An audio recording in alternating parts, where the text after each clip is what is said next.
नए कृषि कानूनों के खिलाफ किसानों के विरोध प्रदर्शन के बीच में प्रधानमंत्री किसान निधि योजना सरकार की एक ऐसी योजना है जिसका बार बार जिक्र किया गया है कि कैसे करोड़ों किसानों को इससे फ़ायदा पहुंचा है।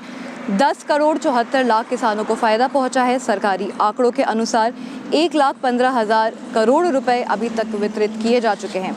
लेकिन वहीं पे संसद के सत्र में लिखित प्रश्नों के जवाब में जो आंकड़े दिए गए हैं उसके अनुसार बहुत से ऐसे लोग भी हैं जिन्हें प्रधानमंत्री किसान निधि के तहत पैसे ट्रांसफ़र किए गए लेकिन वे इस योजना के योग्य नहीं थे। उनमें से कई ऐसे भी लोग थे जो कि इनकम टैक्स पेयर्स हैं।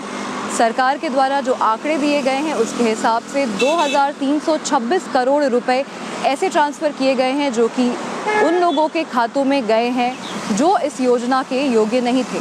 लेकिन वहीं पे अगर हम संख्या की तरफ देखें कि कितने ऐसे लोग थे जिन्हें गलत फ़ायदा पहुंचा इस योजना का, जो लोकसभा और राज्यसभा में जवाब आए हैं, दोनों सदनों में ये प्रश्न उठाया गया और अलग अलग आंकड़े सरकार ने जवाब में दिए हैं। जहां पे राज्यसभा में अपने लिखित जवाब में कृषि मंत्री ने कहा है कि 32,91,000 ऐसे लोग थे जिन्हें गलत फ़ायदा पहुंचा प्रधानमंत्री किसान निधि से। वहीं पे लोकसभा में जो जवाब आया है उसमें कहा गया है कि 40,48,000 ऐसे लोग हैं जिनको इस योजना से गलत लाभ पहुंचा है। सरकार ने ये भी कहा है कि जिन खातों में गलत लाभ गया है, जो लोग योजना के योग्य नहीं थे फिर भी उनके खातों में पैसे गए हैं, उन्हें वापस वसूला जाएगा। एक स्टैंडर्ड ऑपरेटिंग प्रोसीजर भी बनाया गया है। लोकसभा में अपने लिखित जवाब में मंत्री ने राज्यों के हिसाब से भी आंकड़े दिए हैं। सबसे ज़्यादा इनएलिजिबल फार्मर्स यानी कि जो योग्य किसान नहीं थे उन्हें फ़ायदा पहुंचा है। तमिलनाडु में 6.9 लाख ऐसे लोग हैं। आसाम दूसरे नंबर पे हैं, 5.8 लाख ऐसे लोग हैं। तीसरे नंबर पे पंजाब है, 4.6 लाख ऐसे लोग हैं जिन्हें इस योजना का गलत फ़ायदा पहुंचा है। महाराष्ट्र में 3.5 लाख ऐसे लोग हैं और गुजरात में 2.1 लाख ऐसे लोग हैं जिन्हें इस योजना से फ़ायदा पहुंचा है पर वे इसके योग्य नहीं थे।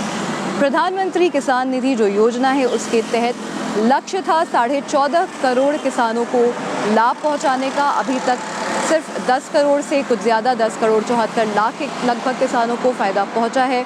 जहां पर ये भी कहा कृषि मंत्री ने कि कुछ राज्य हैं जिन्होंने अभी तक इस योजना को चालू नहीं किया है। पश्चिम बंगाल का खास करके नाम लिया। लेकिन वहीं पे दूसरी तरफ आधिकारिक रूप से भारत में कितने किसान हैं इसके बारे में पुख्ता कोई जानकारी नहीं है।